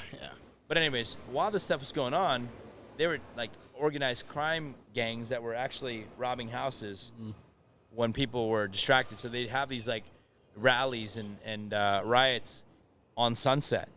And while that was going on, all the cops are occupied over there. These guys were robbing houses. So that stuff was going on during that whole time. So, and I was just, you know, I didn't think it was that crazy because it didn't happen to me. Mm-hmm. That was all about LA. LA's great. It's safe. You guys are tripping. I don't know what you're talking about. LA's fantastic. Yeah. The blowing up cop cars is not a big deal, you know? And then it happened to me, and I was like, dude, this is bad. And then I started reading all the stories about the CEO of Netflix. His mother-in-law got killed in her home just like a mile away from me. They killed her. She was like 80 years old. Why did they have to kill her? Because they robbed the house. Yeah, she was a witness. She was there. Yeah, she was there. It's like who's the CEO of Cash App or the founder of Cash App? Yeah, in the Bay stabbed Area? to San Francisco, right? Yeah. Crazy. This is wild. It was. They said, I think I saw it wasn't even a robbery. They didn't take anything. Exactly. Crazy. They didn't take anything. Yeah, it's California, you know, it's pretty. One thing I like about Florida a lot is like, everyone's armed here. That's true. So people are behaving. Yeah. For the most part. You don't see a lot of really crazy shit happening here. I kind of explain to people when people move down here to Florida, Florida is the fuck around and find out state. Yeah. Simple as that. More Yeah. guns than there are people. That's good. And we just, I think DeSantis just passed constitutional carry July 1st. So if you can legally own a firearm, you can concealed carry without a permit. July 1st, I think. Wow. Pretty crazy. Yeah. That's awesome. Welcome to Florida. That's great. It's extreme, but it's Florida. Yeah, I mean, you're not going to see a shootout. You know what I mean? No. Like, Not yet. You might. I mean, you've heard some crazy shit about, I don't know if you've seen it. There's been a lot of stuff going on in, like, Miami. Okay. You know, like during spring break, there were some shootouts in Hollywood and Miami. Sure. There's people in the I feel middle like of that's the going to street. happen anyways. Yeah, a lot of that's from spring breakers Sure. coming down here. Do you spend most of your time now in Florida? No, actually, I'm not here much. I've been here twice this year, I think. No, actually, I was here in Basel, and I came right now. I'm usually here like 2-3 times a year. Okay. Yeah. Actually, it's probably going to be more now. Mm-hmm. I like Florida now a lot more than I did before. I never really understood it. Like, during the MySpace years, we hear all the time, it was like Art Deco, pink neon, all this stuff. And I was just like, this is a bit cheesy for me. And then, like, a lot of friends have moved here since then. It has changed a lot. And I like it. I like it. Maybe not this time of year because it's a bit muggy, but other parts of the year, I think it's great. That's what usually happens this summer. Everyone kind of just goes away, comes back. Even the people that live here. I mean, I do a lot of stuff with music too, and a lot of the musicians off season, they're either stuck in the studio recording or they're off touring. And you look like a musician. Well, thank you. It's the mustache. I try to play the look, do that, and I take some photos here and there. Hair's good, man. He's got good hair. He's got the flow going. Yeah. Yeah, I knew you were coming. I had to put some nice and leave-in conditioner coming in. Bro, it's getting frizzy already. Dude, I know. Dude. I can only see my reflection. Got an afro going now. I don't care, bro. It's good hair. It's frizzy or not. Yeah, the older I get, I see some of my friends got that little balding going there and stuff, and I'm just like, what's up, guys? I just get to rub it in the face. You got a good full head of hair. I met your dad. He's got hair too, so we should be lucky. The Greek-Italian genes. That's Yeah, awesome, for real. man. For real. It's funny you mentioned people coming back and forth. We call them snowbirds here. I don't know if you heard that term. Yeah, a lot of friends that live here are in different parts, in LA during this time, or other parts of the country. Yeah, like bi-coastal. They come here during the winter, and then they go back during the summer in A lot of people going to, what's it called, Aspen, too. Mm-hmm. Yeah, During this time of year. Yeah, I've seen that. Aspen or Lake Tahoe, too. And Yeah. I spent some time in LA. I lived there for maybe 5 months. I lived on Hollywood and Vine, and I left That's why you left. Dude, I left January of 2020, I think. Yeah. And everything started popping off with COVID and with, the BLM demonstrations and riots and stuff, right after I left. And I'm, seeing videos from where I used to live. And I'm like, look, from the building. And I'm like, holy shit, I just missed it. Yeah. Yeah, because things started shutting down in March. Yeah. That's when the world kind of... That's a rough neighborhood now, man. Hollywood. That's why I left. I don't leave. A lot of my friends make fun of me because I'm just in this bubble, and the bubble is West Hollywood, Beverly Hills. I don't leave that area. I don't even go to Hollywood. Home and Craig's. That's it. Yeah, just in that 2 mile zone. It's 3 mile zone because the stuff east of West Hollywood, man, it's rough. Hollywood is dude. One of my friends is 6'5". The guy is 250 pounds, super ripped, right? He's got little dogs. He walks his dogs. He's got a pit bull also and another dog. He's walking his dogs outside. He lives in Hollywood, around Vine in Hollywood. He's walking his dogs every day around that neighborhood, and some homeless lady comes in and stabs him, multiple times in his arm, stabs him, and just keeps stabbing him. And he had to get rushed to the emergency room and all this stuff. And I'm like, bro, you're 6'5", and this little old lady is stabbing you. It's really crazy. He's like, bro, it's out of control here. The homeless population over there is just kind of taking over. The encampments and all this stuff. And it's hey, look, we don't have any issues with homeless, but it's but there's a lot of mental illness that's consistent with that, Oh, yeah. crowd. Well, it's brought out more by the drug use. violent. It's fueled. Yeah. Yeah, I had a scenario. When I moved out there, I flew my dog with me. Gotta take my dog everywhere. Yeah, me too. And I took him out with me, and we would, walk the street, and there'd be times where we'd walk by, people sitting on the side of the road, and they'd be like, "Oh, can I pet him?" And I'd be like, "Sure." Super friendly dog. Bring him closer to let them pet him. Oh my gosh, he almost bit me. Who got it on film? Who filmed it? Trying to get a lawsuit against me, saying, let me read his tag. What's his phone number on it? Trying to get close enough to read it so they could basically say that my dog bit them. That's crazy. And then, come after me. Wow. LA's a wild place. A place for me to visit. Yeah. Place to visit, indeed. Place to visit, indeed. I was going to ask you do a lot of many different things, and you kind of mentioned having, the core 5 friends in your group. So how important is having, a nice support system? I don't know if you have, those friends or your girlfriend or someone to kind of, lean on and call for business or just personal stuff. Yeah, so I'm really passionate about this topic. So a lot of people have 5 really good people, but then they'll have a significant other that's dumb as fuck. You know what I mean? Or I have a girlfriend that's just a moron. And I'm really passionate about this. It's look, that person that's around you all the time, you're going to become like them. And you're going to become like that person. Your significant other should not be an exception. They should be smart. They should be contributing. They should be coachable. They should be accomplishing stuff. They should be, doing things that are interesting to you. And by the way, every single person around you has to be, and it's a requirement, they have to be better at things that you want to be good at. Meaning you're going to learn from them, right? If they're not, then you know what? You shouldn't be around these people. And there's no offense to these people. They're good people. We're not talking about good people and bad people. We're talking about people that are going to help you grow.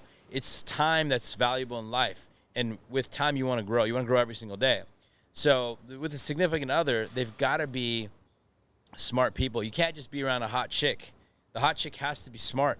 They have to have drive. They have to be willing to, to teach. They have to teach you things. They have to learn. You have to learn from them how to be better. You got to be your better half for a reason. I mean, I constantly see like these people, and like at every level of success. I have friends that are like, they're doing like, 10, 15, $20 million a year in business, and they have this dumbass girl with them all the time. There's this chick that's just like a moron, and it's like, dude, you're with this girl, and they disappear. They're with them all the time. Just like, bro, how is this person?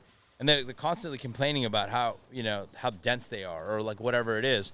So I think that guys need to understand that they've got to have their significant other, or girls, you can't have a dude that's dumb, or it's not driven, or that's not, looking to accomplish, and that has goals. And you just have to be people around you that are ambitious, in certain ways.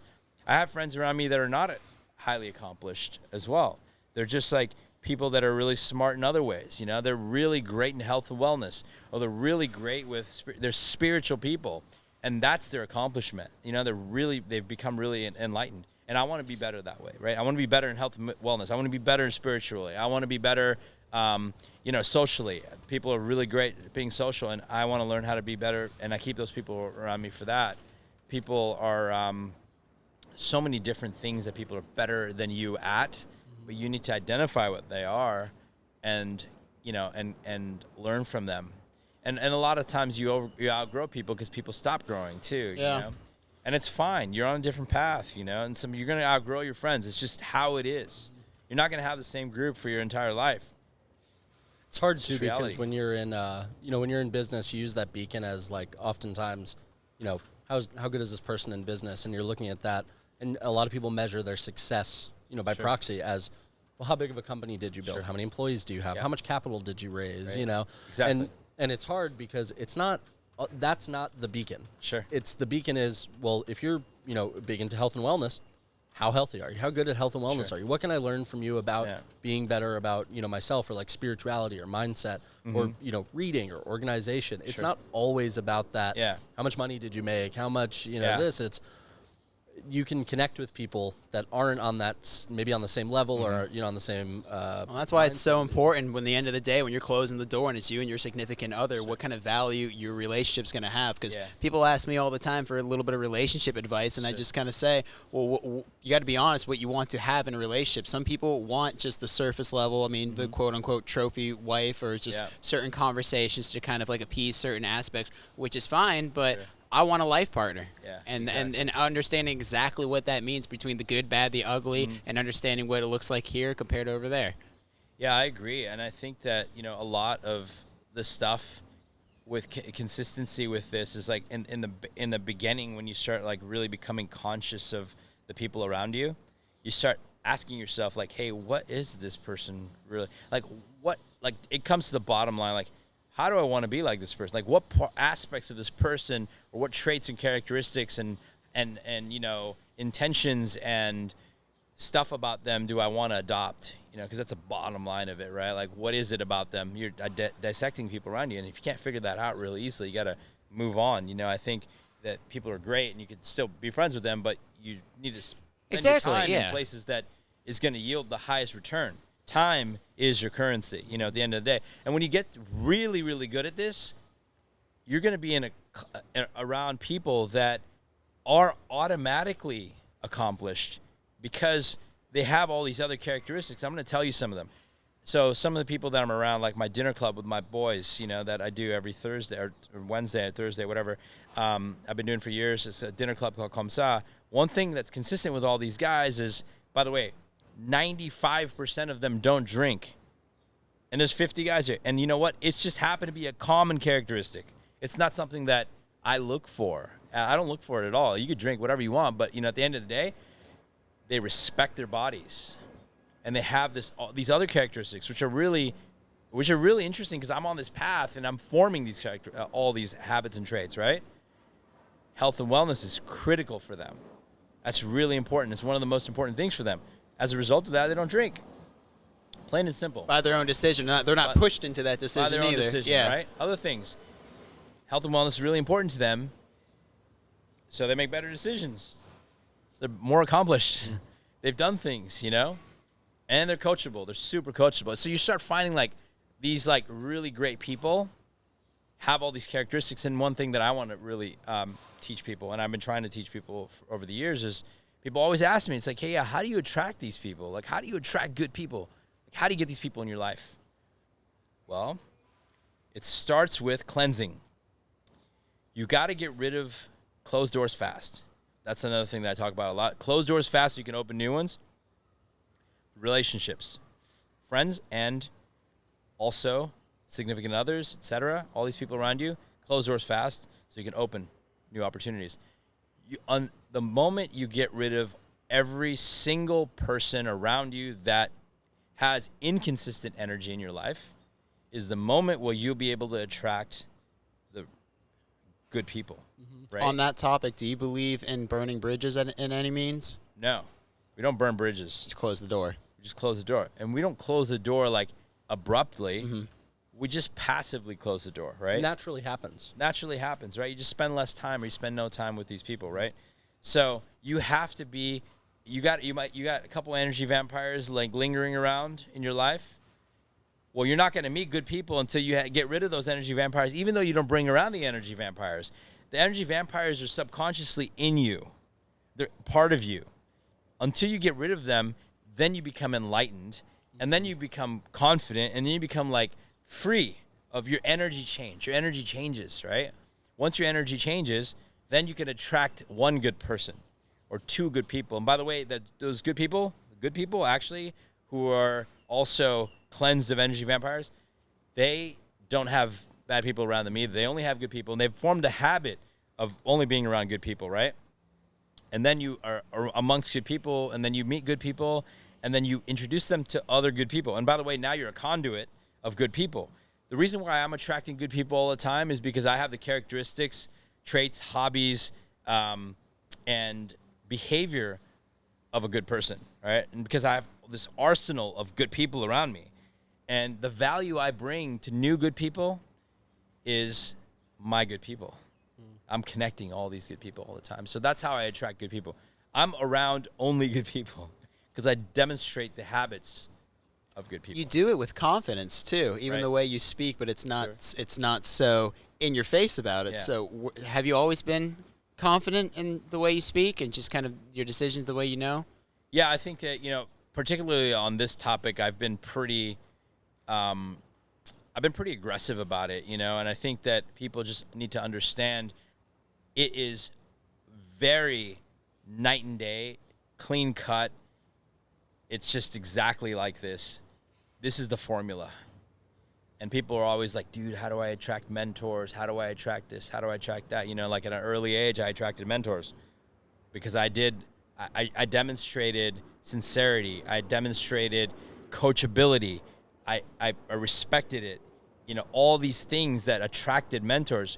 And now I understand why I attracted the mentors, because when I am looking for people to coach, and I am looking for people to be mentees, and I'm looking for people that have the drive, energy, and they want to take it to the next level.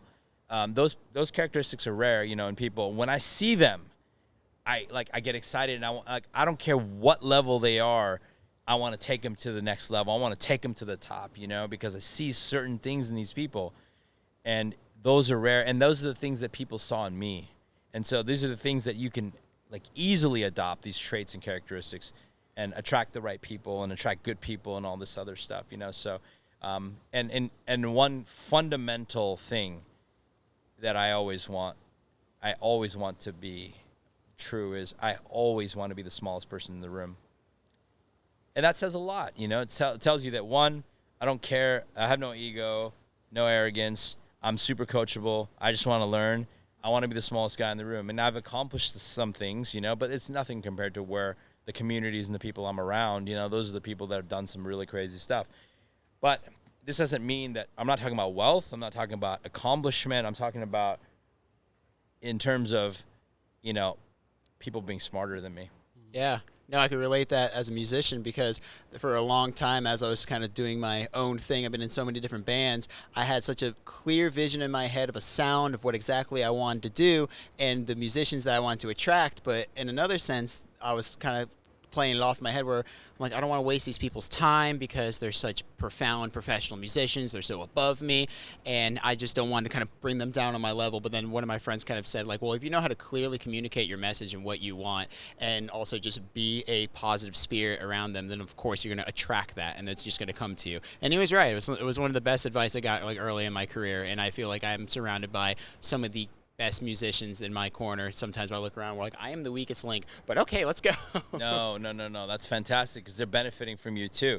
And once you realize what benefit you provide, even though you're the smallest person in the room, that's profound. That changes your whole outlook on everything. It's like, from going from like, yeah, I'm the smallest person in the room and, I'm not as accomplished and I'm not as smart and I'm not all this other stuff to like, hey, you know what? I'm the smallest person in the room, but I'm around really incredible people, just like these people, which I'm bringing to the network. In addition to, not just that, but I'm sincere, I'm coachable, I'm, malleable, and I'm like, and I will take it and run.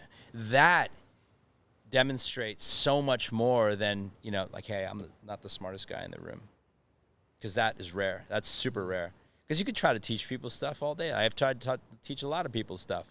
What happens? They get sidetracked. They get, they realize that, their calling is something else. This happens. They get entitled from too much praise, right? Oh, you're so smart. You're so great. I've ruined so many people by, they become entitled, Right. Fucking, I built this business. I'm so great. Shit like that, Yeah. It's like, dude, come on, man, The ego can be a killer. Yeah, so I watch the praise, When you're mentoring people, when you're teaching them stuff, you got to be careful of that because you can single-handedly be responsible for destroying someone's path by too much praise, You got to look at it from, like, your experience. It's like you shouldn't change it. How much praise did I get when I was doing what I was doing? That's how much praise they should get. I didn't get too much. Because if I did get too much, I'd be entitled and I would be nowhere today. You'd know it all. You'd know it all. That's the hard part. I built that business. You know it all, you know nothing. I built nothing. Yeah. True. Right. Yeah. Very, very true. Exactly. You mentioned, about opening doors and, closing them so easy. Something that I, always try to mention to people that I know is like, whether it's a relationship with a significant other, a friend, a family member, the more time you spend with the wrong type of person, the less time you have to actually be with the right type of person. Sure. And it's one of the most profound things because, a lot of people try to be people pleasers. They try to please everybody. Yeah. And it's kind of like at a certain point, you can't do that anymore. You have to focus your energy on, I want to be with this right type of person, whether it's a significant other, friend, whatever it is, that right type of relationship, or you will never find it because you'll always be stuck, fighting with other relationships. Yeah. No, I agree. And so, like, everybody wants to be part of something exclusive, right? Mm-hmm. They want to be part of an exclusive members club or an exclusive organization, or they want to be part of something, they want to go to an exclusive event. But there's not a lot of anything, right? Exclusivity is like a big thing. They want a car that's like rare. They want to buy a house that's like by this special architect that's rare and exclusive. They want everything exclusive, except they're not exclusive with their time. And that's where you're saying, you need to be, you can't have all these doors open all the time. You got to close them. So when people talking about like closers, everybody wants to be around a closer, right? People are like, what is a closer? So everyone always thought a closer was someone who closed deals, right? The reality of it, what a closer really is someone who is experienced and really, really fucking good at closing doors. Mm-hmm. Meaning you open a door, close the door real fast so you can open up the opportunity for the next opportunity. Open the door for the next opportunity, right? So those who are crushing in life have mastered the art of closing doors. you close. What is an exit? It's a fucking closing door, Yep. right? You don't plan to exit. You're planning to fail at the end of the day. You're not planning to close that door. You stick in a relationship too long that's toxic, you're going to fail. You're going to lose your life, you know? It's like learning how to say no practically, right? Learning how to say no and closing a fucking door. You got friends around you that are weighing you down, that are fucking contaminating your time. You need to close the door. Why? Not because they don't deserve your time. It has nothing to do with that. But because someone else deserves your time. Yeah. Right? And you have time is finite. There's only a certain amount of time. Mm-hmm. So the mastery of life has to do with closing doors and closing doors fast. So it's the whole thing. And every door will close. Think about it like that. That's pretty profound, right? Every door is going to close. Why not figure out how to close them faster? Yeah. You mentioned, what is an exit? It's door, Right. it's a closed Sure. door. When you are building businesses and you're working on companies, is an exit always on top of mind? Well, it depends. So, like a lot of stuff, I think like now for now in this part of my career, yes, it is, because I've done the passion projects and I've built businesses, and the last one was 14 fucking years. It was a long time. It was way that too Engage long. BDR? It was, yeah, and it got it got acquired in August recently. So, Congratulations. thanks, man. So I'm just happy to be out of it. Made a lot of money along the way, and it's just it was just too long, man. And I just I felt like really passionate about the business for so long. My passion was misdirected. I think that it was great. It was a great business that didn't change lives. It didn't change lives, didn't help a lot of people. It was a marketing business, a marketing company, right? So it was a job, and I tried to make it something more, and I felt like every entrepreneur that has their first startup, it's kind of like that for them. This was entirely mine, I founded it. I started the whole thing, and so I was, had this sense of pride around it, so I just kept going. Anyways, I could have done 10 other things in the meantime, and in this part of my career, now it's great idea, cool, buy me freedom. That's all it's about at the end of the day. I think unless I'm doing something that is changing lives, if it's another tech project that's not, it's going to be, for me, it's going to be a job that I'm going to add a lot of value, because that's my core mantra is add as much value as you can to every business relationship, every partnership, every relationship, every friendship, whatever, without expecting much in return, right? So that's going to be whatever we do, it's going to be based on that. So add as much value as we can, and you end up being valuable. You end up being adding valuable. value. Yeah, exactly. Yeah. So we will be valuable for sure because of that. And I'll just keep it going for a couple years, and then plan from the beginning to sell it. When you founded Engage BDR, was the mindset on that, when you founded it, to exit it, or did you find that it was a process? It's to cash flow it. You built it along the way, cash flowed it, and then down the line it was... Down the line shifted when it got so big, yeah. And so, how hard was it for you to go from starting the business, running it as, a cash flow business, probably solopreneur, I think is what they call it when you start, and then you start building a team? Yeah, so we grew really fast. So the story about that was basically we were the solution for MySpace. So MySpace was the first customer. Mm-hmm. I read that. Yeah, MySpace was the first customer. I left with blessing from the senior management to start a business that was helping MySpace monetize its ad inventory better, because we had 7 billion impressions a day. It was going under monetized. This was ridiculous, It's like, hey, we're just giving away free ads. And there was no solution for it in the marketplace at the time because nobody had that many impressions.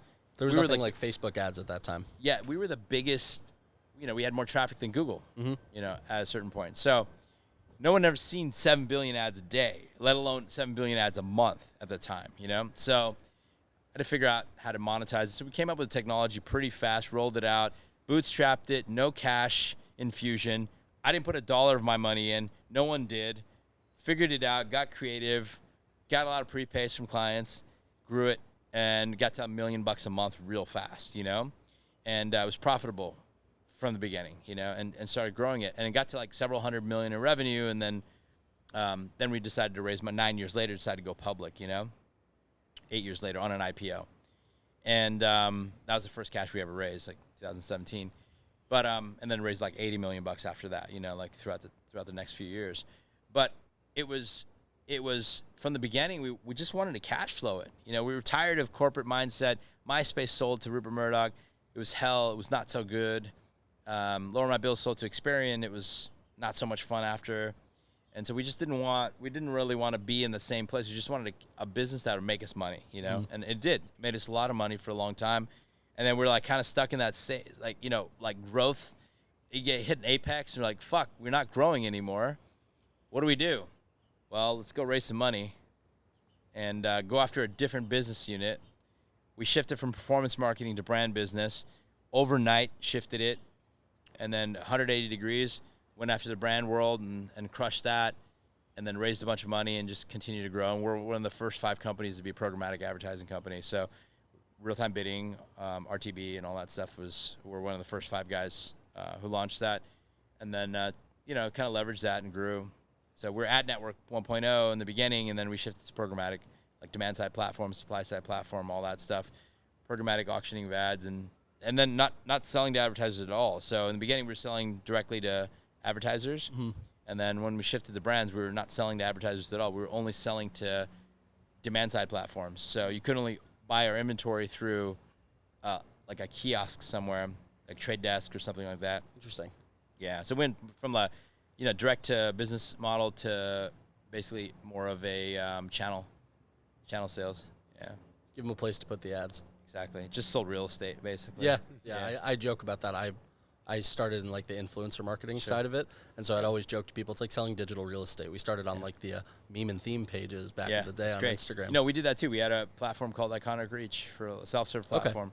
Way ahead of its time though, back in the days, and we sold from all the category pages like memes and et cetera, and made a self-serve out of it though. So it was cool, but it was really not so effective. I mean, we didn't see great performance, from that stuff. So it's a very interesting space to be in, the whole marketing world. It really is like selling digital real estate. Yeah, my buddy Dan Fleischman, he's done really well.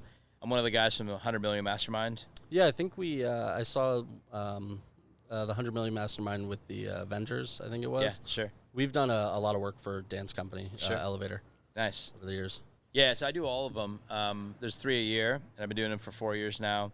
And I do a keynote every time. And it's about an hour long, and I talk about different things. And every time it's something totally different, you know? So this time I was talking about AI marketing tools. So basically telling everyone in the room, because we got like a lot of guys with 7 and 8 figure companies in the room. They're trying to get to 8 and 9 figures. And so I basically told everyone to fire their entire copyright staff and everyone else. I'm like, yeah, why are you paying people to copyright? So what AI programs do you use on a day-to-day? I use Jarvis, Dolly, DeepMind, shit like that. There's a lot of beautiful AI, lots of other tools. There's so many other tools like that. But for the most part, we don't need to, pay someone on Fiverr to do the shit anymore because they're using these tools anyways, Yeah. So I'm really pretty aggressive about, hey, look, you want to cut. Right now is the time.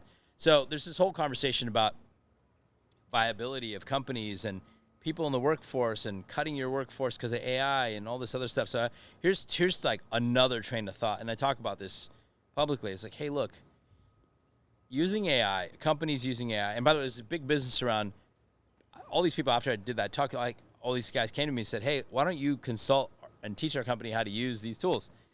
Okay, well, I'm just going to tell you, ask ChatGPT how to use these tools. Yeah. That's all you need to give do, you the right? answer. Super simple, right? Yeah. And anyways, so, but there's still, hey, we'll pay, pay you like $50,000 a month to teach us how to do this stuff, right? Anyways, so think of it like this. We're in a really trying time right now. Deflation is a really dangerous place, right? We're seeing a lot of stuff changing. Like shit's not selling. Those Rolexes that were over MSRP are not over MSRP anymore. Yeah.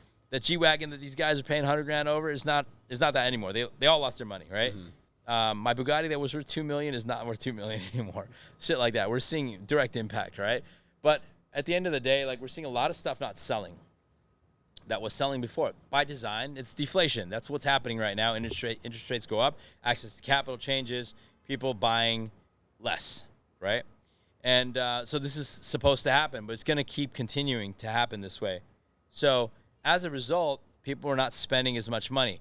The viability of companies is changing real fast. Companies are going to start disappearing. Now, here's one concept. What if we create some tools that would enable the companies to be more viable, i.e. reduce overhead, i.e. lay off a bunch of people? The company is viable, meaning the company's not going out of business, meaning 100% of the company workforce is not going to be laid off. Maybe 30% is, right? But the company's still around. So these AI tools are creating viability for companies. Companies are going to stay around that may not be able to stay around during this current strange era, right? So people are talking about, all these people are going to get laid off. But yeah, it's better than all of the people being laid off, you know?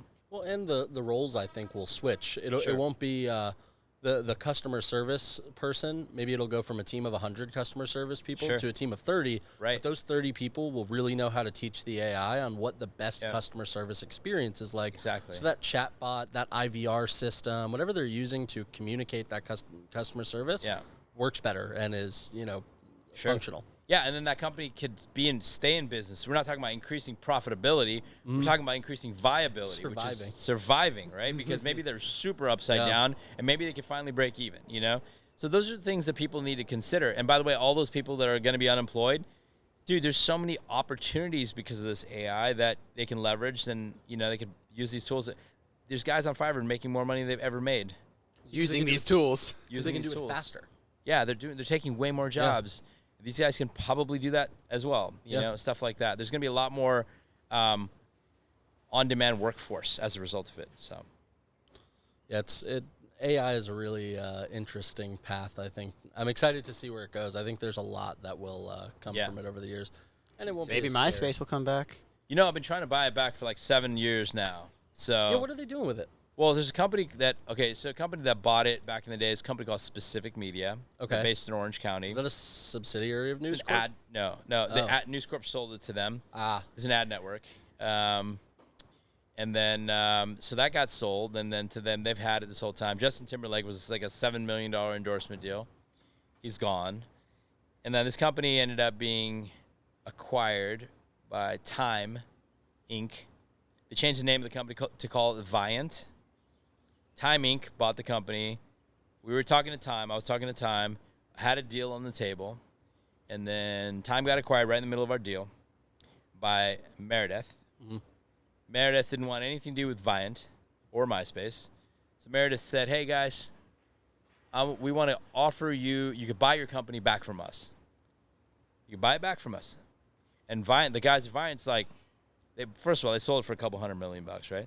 They're like, yeah, fuck yeah, we'll buy it back. Because this time, ad tech IPOs are on fire. So Viant bought the company back. Some sort of scheme. They own MySpace. They took it public, but like a $3 billion IPO. MySpace Another exit, or Viant? No, Viant. And then now they're worth like 100 or something stupid. Like they're worth nothing. Crazy. And I approached Meredith and Viant at that time. They're like, no, dude, no. And they just had the $3 billion IPO. They're like, we're never selling it. I'm like, well, we're a qualified buyer. They're like, you're an unqualified buyer. I'm like, we're the guys that created it. What are you talking about? It's crazy. They go back and forth with this guy, Chris Vanderhook, Tim's brother. Anyways, so going back and forth. And they didn't want to sell it. And that was the last time I talked to them. It was like a few years ago. But now I feel like they're worth nothing, and it may be an opportunity for us to talk to them again, and maybe I can convince Tom to do it one more time. Here's an idea. Partner with Elon. Sure. Bring back Vine and MySpace, and we go back to the good old days. Right. And we dethrone TikTok and Instagram. Sure, yeah. Yeah, that'd be huge. What's Tom up to these days? I read that he's like a photographer, and he's just chilling, retired. Sure. Yeah, he was, and he got bored with that, and then so I gave him a new project. But, yeah, so Tom's been one of my best friends for like 20 years, a long time. And, he got bored with the photography stuff, And, I mean, he's shot at every corner of the world, like a random part, China, like everywhere, like all over the place. And his photography is, like, arguably probably one of the best landscape photographers. When he tries to do something, he does it the best, That's all his work. It's incredible. It's not just a hobbyist thing. It's really, like a lot of my core values are we have the same core values, but a lot of them are adopted from Tom, you know, because I've been around him for so long, and he's just a great fucking dude, you know, and he's smartest guy I know. He's got some strange design ideas here and there, you know, like real estate. We do a lot of real estate stuff together, but he's got, so like I've been in this single family residential short-term rental business for like 7-8 years now, like basically high-end Airbnbs in LA. So got him into that a few years ago, and so he's been focused on that. That's his thing. He lives between LA and he lives in Nevada. That's his residence, but he's in LA sometimes, and he's in Hawaii as well. And he's kind of like between those three places. And yeah, he's just chilling, man. He's just going back and forth between his house, all his real estate, you know, his houses. There's just one question I'm dying to know. Maybe you know it about Tom. What is the history behind the famous picture? Yeah, so that was a picture when he was in college. Okay. This girl took of him, and, you know, we've approached her over the years to try to get the original, and she didn't have the original picture. Wow. So, yeah, but yeah, he that was in college when he was in college. Yeah. That's awesome. That's cool. But yeah, smart guy, man. Real great. Just really sincere, honest. It's like the best dude to have around, you know. So are you, man. I've really enjoyed everything that you've kind of just sprinkled on us, some wisdom. 100%. Is there anything that you would want to tell the people? You know, we got a platform, got cameras in front of you. What would you remind the youth of today? Well, I think that, you know, like a few things, like fundamentally, you're going to become the 5 people you're around. It's just what I talk about all the time. So, like, identify these 5 people, take some, like, write it down, like, what qualities and what stuff about them, skills, whatever it is. Like, what about them do you really want to be like, you know? And if you can't identify that and it's not important really in your life, then, like, kind of wean them off, you know? And, like, you know, and get rid of these people. Like, just get rid of them, because from experience, you're not going to be able to attract good people until you get rid of every last one of these underlying energy vampires from your life, you know? So that's important. A couple things, like your significant other is a huge contributor of ideas and energy. The ideas you're going to have you're going to determine if you're going to succeed or not. And those ideas are going to come from the 5 people around you. You know, a lot of them are, no matter how much you read. And these people should have ideas that are, you know, like consistent with your path. And your significant other should be ambitious and challenging, and they should be winning daily in something. You know, they should be winning daily, and the wins are infectious, right? You want to be around people that are winning every day. That's going to inspire you to win every day. I'm talking about daily wins, like stuff like fitness and health and like whatever it is. And business is one thing, you know, but like they should be winning, and those wins are infectious. To keep them around, you should really start having people, like thinking about people teaching you how to meditate.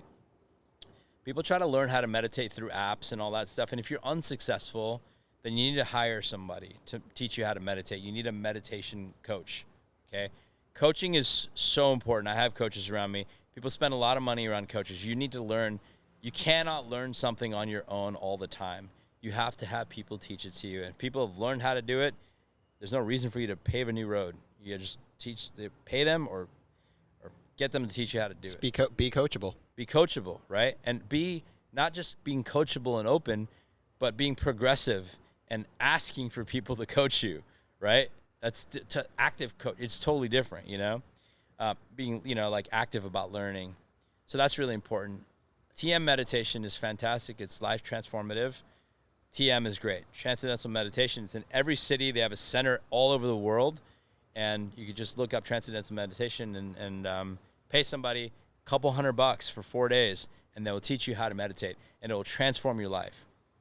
If you haven't considered microdosing mushrooms, you should read about it. And I recommend Huberman. He's got a great recent, like 2-hour podcast about how it affects your brain. Don't look at it as drugs. Look at it as plant medicine and something that is more of a cognitive brain supplement rather than drugs or being high. Because the way people are taking it today, it's more of a cognitive supplement. They don't feel anything, but it's rewiring their brain. to be open to it from that standpoint. I'm not saying do it, but just be open to it. And I think Huberman's a good place for that. And then, I feel like, some things about like closing doors that I talked about, just do it. Just your life is finite. The time you have on this planet is limited. You can't just get around to it when you do. You got to do it today. And then you're going to invite and you're going to attract the people that you want to be around. And those are the people that will change your path, will make your life, either ordinary or extraordinary, and that's the difference. I love that. Ted, I think that's a great place to wrap up. Thank you.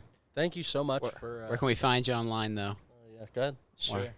Yeah, my Instagram is Ted Skilla. You guys have put it on the screen. You can find me there, 2 L's. And it's a nickname, actually. So my name is Ted Dhanik. And when I was growing up in high school, I had friends that everyone had a nickname.